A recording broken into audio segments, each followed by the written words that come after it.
यीशु ने कहा, एक व्यक्ति अपनी आत्मा के बदले में क्या दे सकता है?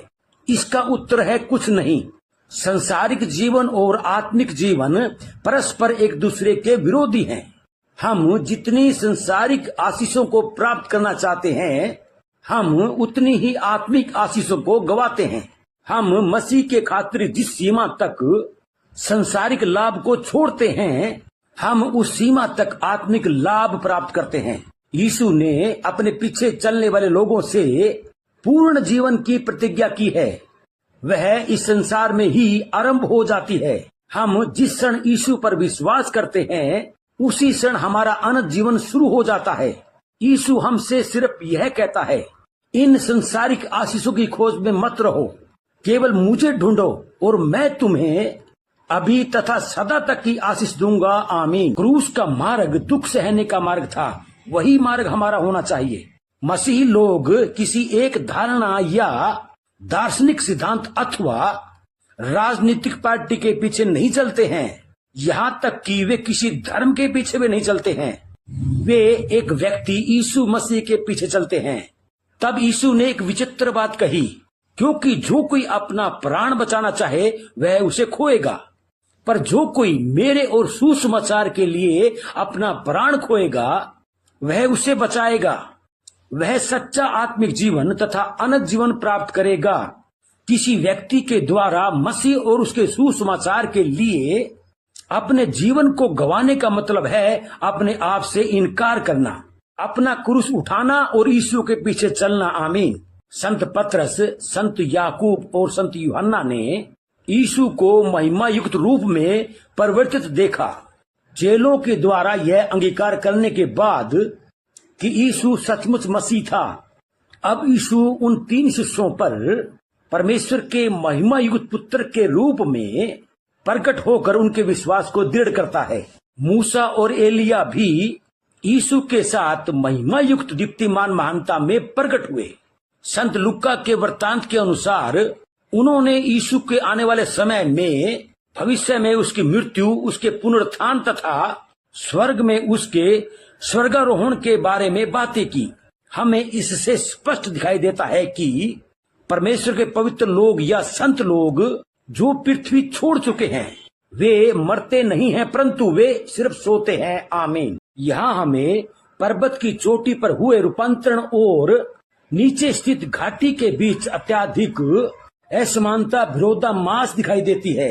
पहाड़ के निचले भाग में हम कमजोर बालक पर शैतान का आक्रमण, पिता की पीड़ा और 9 चेलों की निष्क्रियता व निष्फलता को देखते हैं। जिन चेलों को पहले दुष्ट आत्माओं को बाहर निकालने की शक्ति दी गई थी, वे इस बार उस कार्य में असफल हो गए थे, जिसके कारण व्यवस्था के शिक्षक और धार्मिक अगुवे वाद विवाद कर रहे थे। वे बालक को चंगा नहीं कर रहे थे, वे सिर्फ आलोचना और बातें कर रहे थे। यीशु ने अपने चेलों को उनके विश्वास की कमी के कारण डांटा।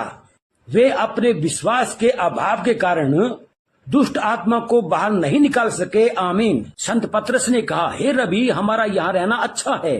संत पतरस ने सोचा कि उसे मूसा, एलिया और यीशु के रहने के लिए 3 मंडप बनाना चाहिए, कि मूसा और एलिया पहाड़ पर यीशु के साथ रहेंगे। वे 3 शिष्य नहीं समझ सके कि वास्तव में क्या हो रहा है। रूपांतरण एक चिन्ह था कि मसीह परमेश्वर का पुत्र था। बाद में परमेश्वर ने स्वयं बादलों से यह कहते हुए इसकी स्वीकृति दी कि यह मेरा प्रिय पुत्र है, इससे मैं प्रसन्न हूँ, इसकी सुनो। इसके बाद चेलों ने फिर कभी इस बात पर संदेह नहीं किया कि यीशु कौन है। परमेश्वर के स्वर की आवाज से डरकर तीनों शीशे मुंह के बल गिर गए। परंतु यीशु ने कहा, उठो, डरो मत। उन्होंने अब तक नहीं समझा था कि परमेश्वर का पुत्र पहले दुख उठाएगा, मरेगा, तब मृत्यु में से जीवित होगा। आमीन। जब यीशु ने दुष्ट आत्माग्रस्त बालक को चंगा कर दिया, तब चेलों ने यीशु से पूछा, हम उसे बाहर क्यों नहीं निकाल सके? उन्हें एक कारण पहले से ही मालूम था, विश्वास की कमी। लड़के के पिता ने भी यीशु से कहा था, मैं विश्वास करता हूँ, लेकिन मेरा विश्वास पर्याप्त नहीं है, मेरे अविश्वास का उपाय कर। यह प्रत्येक मसीह की विनती है। हम सबको थोड़ा विश्वास है, परंतु अविश्वास तथा संदेह भी शामिल है। हमारे विश्वास को बढ़ाने के लिए हमें निरंतर यीशु से प्रार्थना करनी चाहिए, ताकि हम अपने अविश्वास और संदेह पर विजय प्राप्त कर सकें। यीशु ने अपने चेलों को विश्वास की कमी के 2 कारण और बताए। पर्याप्त प्रार्थना नहीं की और उपवास नहीं किया। ये दोनों शक्ति पाने के साधन हैं। आमीन। जब चेले दुष्ट आत्मा को बाहर नहीं निकाल सके, तब यीशु ने पूछा, मैं कब तक तुम्हारे साथ रहूंगा? यह कहते हुए यीशु न केवल चेलों को डांटता है, वरन वह दुष्ट आत्मा से ग्रसित बालक के पिता और व्यवस्था के शिक्षकों को भी उनके विश्वास की कमी के कारण डांटता है। उस बालक के पिता ने यीशु से कहा, परंतु यदि तू कुछ कर सके तो हम पर तरस खाकर हमारा उपकार कर। उस बालक के पिता ने यीशु से गलत प्रश्न किया।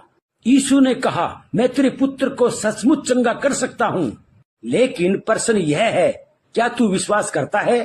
ध्यान देने वाली बात यह है कि उस बालक की चंगाई यीशु पर उसके पिता के विश्वास पर निर्भर थी। परमेश्वर का वचन कहता है कि विश्वास करने वाले व्यक्ति के लिए सब कुछ हो सकता है। आमीन। हे भाइयों, हमारे प्रभु यीशु मसीह का अनुग्रह तुम्हारी आत्मा के साथ रहे। आमीन।